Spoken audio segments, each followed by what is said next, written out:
안녕하세요. 말씀의거 메서입니다. 오늘은 인도네시아 바탁 쪽에 대해서 말해보려고 합니다. 바탁 쪽은 인도네시아 북부 수마트라 주의 카노라는 가장 가난한 마을에 사는 부족입니다. 인도네시아 정부는 이곳을 일본에 의뢰해 개발하려 했지만 일본은 손을 대지 못하고 포기했습니다. 너무나 낙후되고 개발되지 않는 이 요지에 나서서 개발한 나라가 있습니다. 바로 한국이었습니다. 한국 중부발전은 이곳에 수력발전소를 세우기로 했습니다. 그런데 이곳에서 넘어야 할 큰 벽이 있었습니다. 카로의 바탁 쪽은 외부와 접촉이 없어 마음에 안 들면 칼부터 들고 올 정도로 배타적이었습니다. 이들은 외부인들을 쉽게 인정하지 않았습니다. 한국 중부발전은 공사를 위해 안정적인 전기 공급이 가능하게 만들고 도로를 포장하고 위생과 교육 환경을 개선시켜 주었습니다. 이로 인해 바탁 쪽은 마음을 열기 시작했고 한국인들은 가려운 곳을 긁어주는 친구가 되었습니다. 사실 바탁 쪽을 우리뿐만 아니라 일본도 두려워했던 이유가 있었습니다. 바탁 쪽은 무시무시한 식인 풍습을 가지고 있었기 때문입니다. 거치고 배타적인 바탁 쪽이 가지고 있던 과거 식인 풍습은 두렵고 공포스러운 편견을 가지게 했던 것입니다. 하지만 바탁 쪽은 이 풍습은 200년 전인 1816년에 사라졌습니다.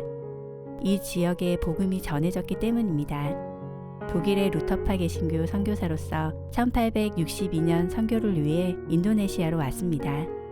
그의 사역의 초점은 수마트라 섬 내륙 지방의 바탁 쪽에 놓여 있었습니다. 바탁 쪽은 기독교가 들어오기 전까지 대부분 망자의 영을 두려워하고 정령을 믿으며 무당과 주술에 의지했습니다.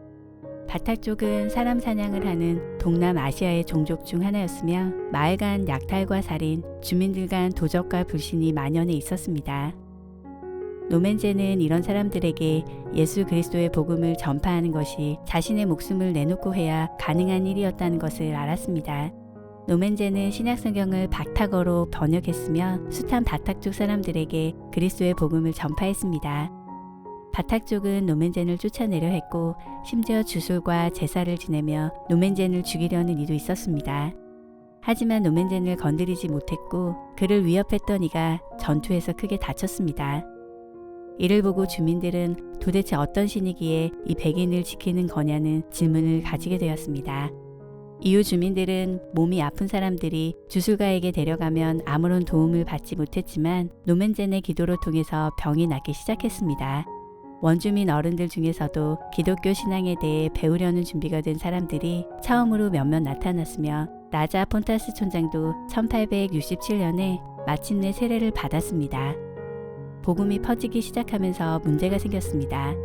마을 수호신 제사에 참여하기를 거부하는 자는 마을 공동체에서 추방되었고 그는 시족 공동 소유의 밭과 정원에 대한 권리를 더 이상 요구할 수 없게 되는 것이었습니다. 한마디로 그는 자신의 생존 근거가 박탈되는 것이었습니다. 게다가 세례를 받은 자들은 마을 사람들에게서 괴롭힘을 받고 학대를 당했습니다. 노멘제는 이런 사람들을 모아 후타다메, 즉 평화의 마을이란 새로운 마을을 건설하여 거기에 그들을 정착시켰습니다. 그들은 처음에는 갖고 온 식량으로 살다가 점차 밀림을 개간하여 새로운 농가 밭을 만들었습니다. 노멘제는 1869년 교회를 지었고 예배는 매주 채워져 갔습니다. 결국 이렇게 뿌려진 복음의 씨앗은 바탁 쪽 인구 600만 명 가운데 3분의 2인 400만 명이 기독교인이 되게 해 주었습니다. 바탁 쪽은 인도네시아 대표적인 기독교 종족이 된 것입니다. 생명을 걸고 노멘제 선교사는 수많은 생명을 살렸습니다.